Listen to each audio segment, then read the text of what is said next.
Namaste. I'm Reverend Wendy Craig-Purcell here at the Unity Center in beautiful San Diego. Thank you so much for subscribing to this channel. Please make sure that you like the video you've just watched and consider making a contribution on our app or on our website. It's really easy to do, and thank you in advance for that support. It does make a difference. So we've been exploring together Eric Butterworth's book, The Creative Life. And this has been a journey of taking a look metaphysically and mystically at the story of creation, the 7-day story of creation in the book of Genesis. And we've been looking day by day, mystically and metaphysically, at what those days represent and what sort of map they lay out for us in terms of our own personal creative process. And one of the things that Eric writes about is the idea that the creation story didn't just happen then. Creation is the experience of God moving through each and every one of us. So it's a very personal experience, a very personal thing. And now we have to remember that this was an allegory. It's not a statement of historical fact, but a mystical representation of this process of creativity that we can use in our own lives. And so when we have a goal or a dream or something new and different, and usually that means something that we think is going to be better for us or for our families or for our world, we need to be engaged in this process of creativity. And there are some milestones or some steps that we can use more effectively to help us be more successful in that creation. And so just a very quick review. We're now into day 5 of the creation story, but the first day we were told, let there be light. And that represents this idea of divine illumination that we experience through prayer. Divine illumination that we experience through prayer. And in the second day, we were told, let there be a firmament in the midst of the waters, and God called the firmament heaven. And this is the idea of expansion. This is the idea mystically that it is faith, our faith, that moves us into this expansive, creative realm. And then in the third day, let the waters be gathered together and the dry land appear. And mystically, metaphysically, this is referring to the idea that, all right, we've had this divine illumination and we're stepping into this energy of faith, and there's an idea that's beginning to take shape in our minds. It's like something coming out of the fog. Have you ever driven through the fog and then all of a sudden the fog starts to lift and you can see things more clearly? It's a little bit like that process. And then last week we talked about the 4th day of creation. Let there be lights in the heavens to divide the day and the night. And we have the sun and we have the moon. And Eric suggests that this is a metaphysical, symbolic way of speaking to us of the idea of an awakening of understanding and the application of will, an awakening of understanding. And we explored understanding what? Understanding more of ourselves. Understanding that though we live in these physical forms, we are much more than these physical forms, that we are literally co-creative with spirit itself, and that we need to get up off our meditation chairs. We need to move away from our affirmations, taking them with us, but applying some will. And it's not the will of determination, of gritted teeth, of trying to force something to happen, but rather a willingness, an allowingness. Any of you who have ever created a work of art know that you get in your own way, right? If you're trying to force something to happen. I think of the art of painting. I think of the art of calligraphy, that there's got to be the fluid movement, right, for something beautiful to emerge. And this is the idea of willingness, this idea of a cooperative spirit with the flow of energy. And so now we're to the 5th day. And on the 5th day, The story goes, the allegory goes, and God said, let the water swarm with swarms of living creatures. Let the waters swarm with swarms of living creatures. What do you think the ancients were trying to describe? They were probably trying to get their heads wrapped around this idea of we've got these magnificent bodies of water, these oceans, these seas that are filled with swarming creatures, right? But what does that have to do with us metaphysically? And what does that have to do with us with the creative process? Eric suggests that this fifth day of creation represents the creative process evolving out of chaos. Let me say that again.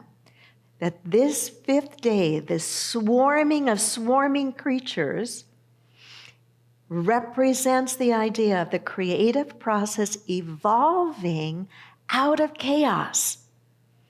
How many of you have ever been involved in a creative process and you can think back in the journey of that creativity and you saw that it kind of started messy? Raise your hand. Yeah, kind of starts messy. Now, this is not a license for people just to be messy in their lives.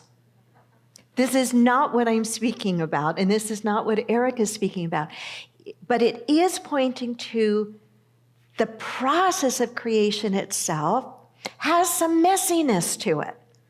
But the end result is something good, something somewhat concrete, somewhat tangible, has resulted from the creative process. So it's not like just be messy everywhere in your life and call it creativity. There's got to be a point where it kind of comes together and you go, ta-da, here it is. I wrote this to myself this morning, as a matter of fact. The creative process is seldom neat and tidy or linear. It's usually messy. Lift your vision from the messy parts to look for the emerging pattern of the new trying to come through. Let me repeat that. The creative process is seldom neat and tidy or linear. It's usually messy. Lift your vision from the messy parts to look for the emerging pattern of the new trying to come through. So what is the symbology of the water? What is the symbology of the swarms of swarming creatures? Water is often mystically and metaphysically used to represent two general things: to represent the mind and to represent energy. To represent the mind, not our brain, which is kind of confined, right? But our mind, which is expansive. Our mind, which has potential. Our mind, which has capacities that we've not exhausted by any stretch of the imagination. And it represents this idea also of energy. Science suggests that everything is energy, just energy vibrating at different frequencies. The Apostle Paul talked about the idea of we live, move, and have our being in God. To me, that is another way of saying I, you, we live, move, and have our being in this vast pool, this limitless pool of energy. And it is our use of our minds in a deliberate way that allows us to kind of pull on this creative one mind and give expression to it in our lives, direct it, if you will, to that which we are wanting to create in our lives. He says, energy always gets synchronized with the frequency of like kind. Energy always gets synchronized with a frequency of like kind. Butterworth writes, everything is energy moving at different frequencies, and that energy always gets synchronized with a frequency of like kind. Your thoughts, your ideas are energy. Infinite mind, everywhere present, is the highest frequency of energy in which all things exist as complete. When you see the creative process clearly, Your ideas will get synchronized with energy of the same frequency, multiplying in like kind. This is the swarming process.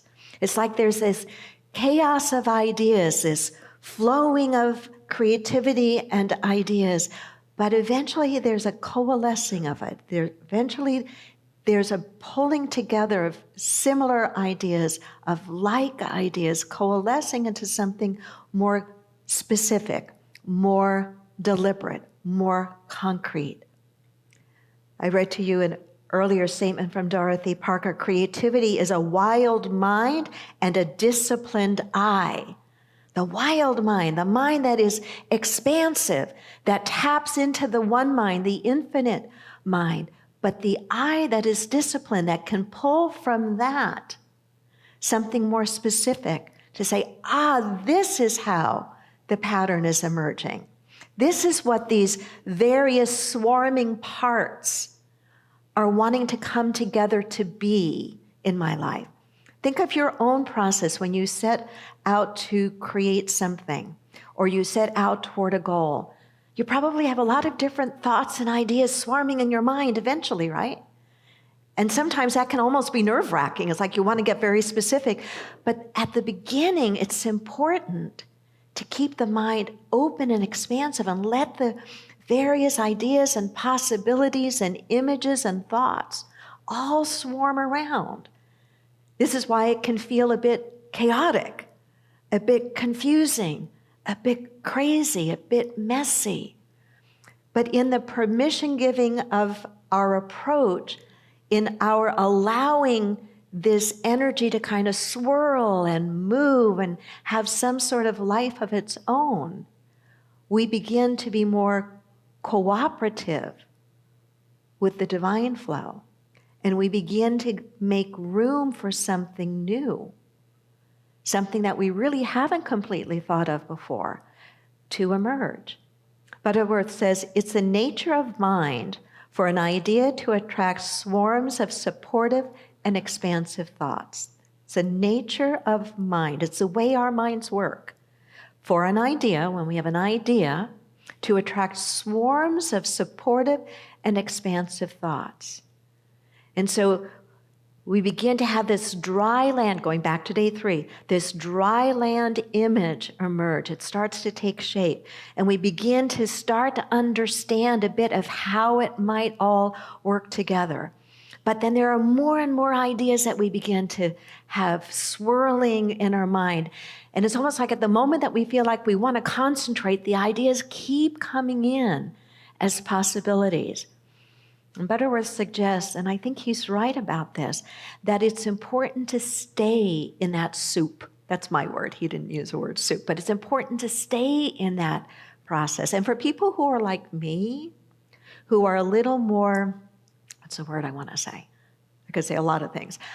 I like things neat and tidy. I like to complete things, and sometimes maybe a little too soon. And so if you tend to be that way, you, like me, might tend to not be willing to stay in the messiness of that for a while because you just want to put a bow on it and have it nice and done, right? But he's suggesting that really in order for something even more magical, if you will, more creative, if you will, than what you might have originally thought of to come forth, you might have to stay in that messiness a little bit longer. And so it's not about rushing through.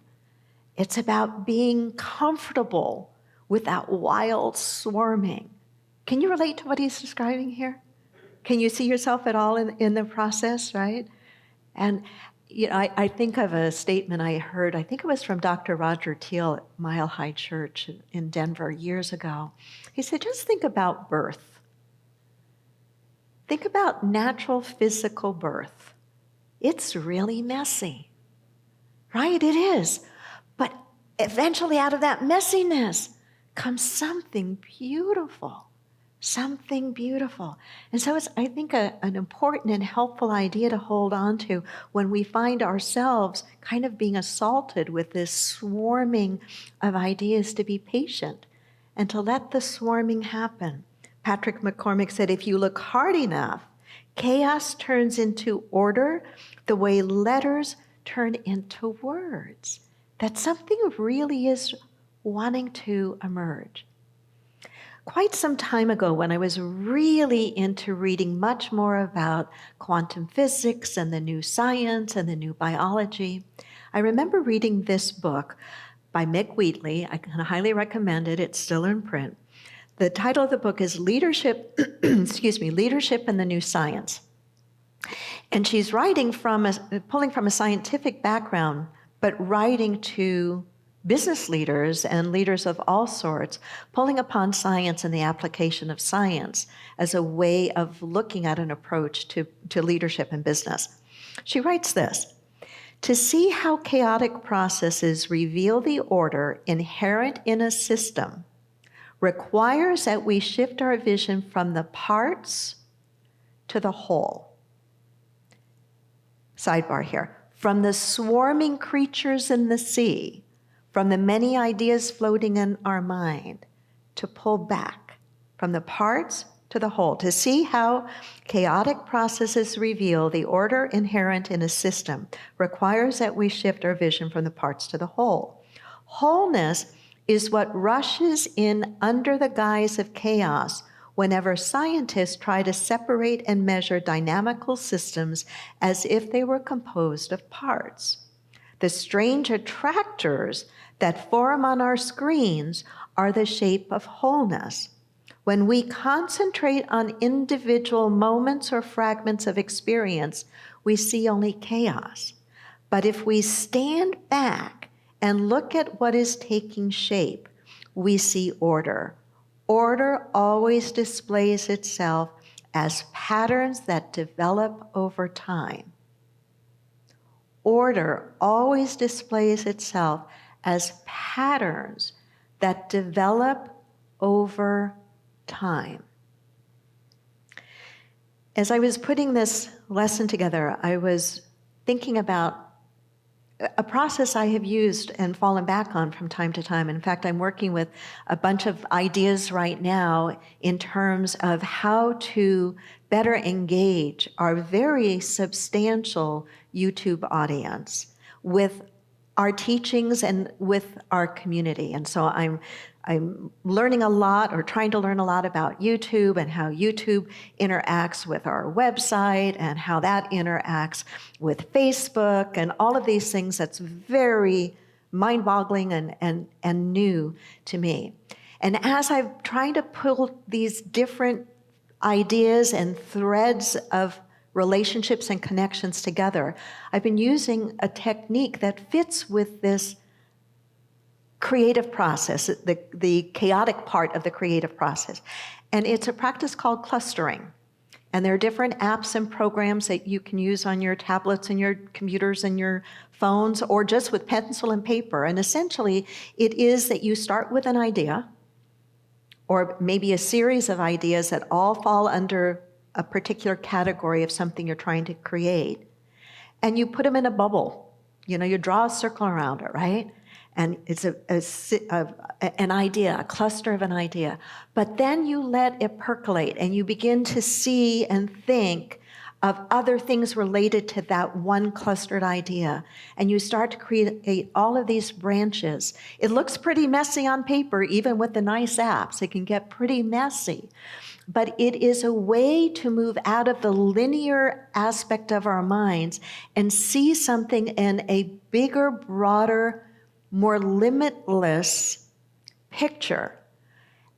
And something interesting happens when we do that.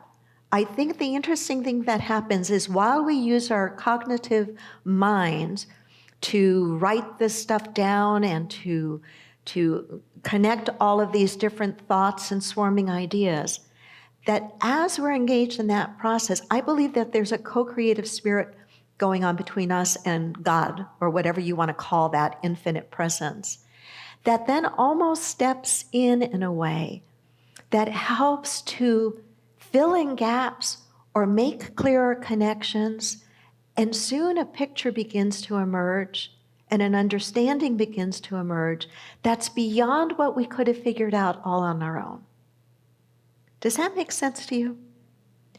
Raise your hand if you've felt something like that. You may not have used the words that I use, but right? And so it's interesting that these can be looked at as very, what's the word I'm looking for?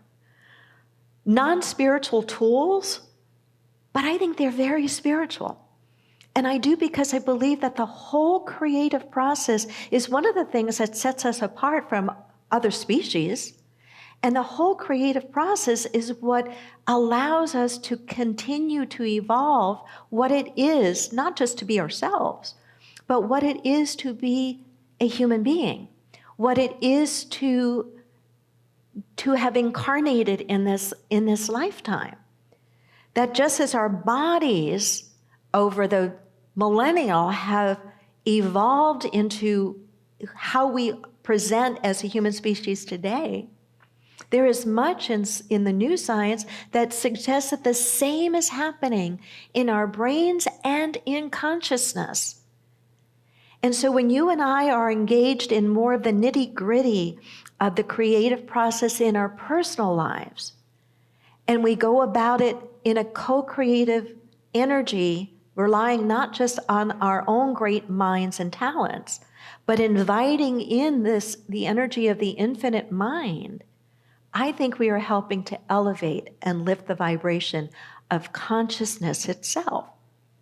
And it is out of this realm, I believe, of creativity that we need to approach not just the things that you and I want to bring about in our lives personally, but it's this kind of creativity and partnership with the divine that's going to allow us to solve the very real problems that exist in our world today, whether we're talking about environmental problems or conflict or racial problems, that we can't solve them in the same way they were initially thought of and created, right?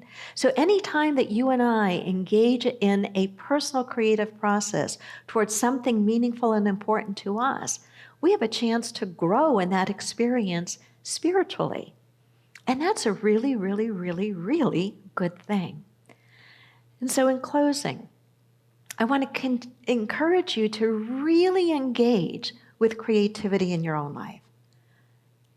I think it almost doesn't matter what form it takes. For some of you, and I keep looking over at you, Ren, because I admire your painting talent, right? Some of you, it's going to be picking up that paintbrush. Vince, it may be you writing a piece of music. Natalie, it may be you composing.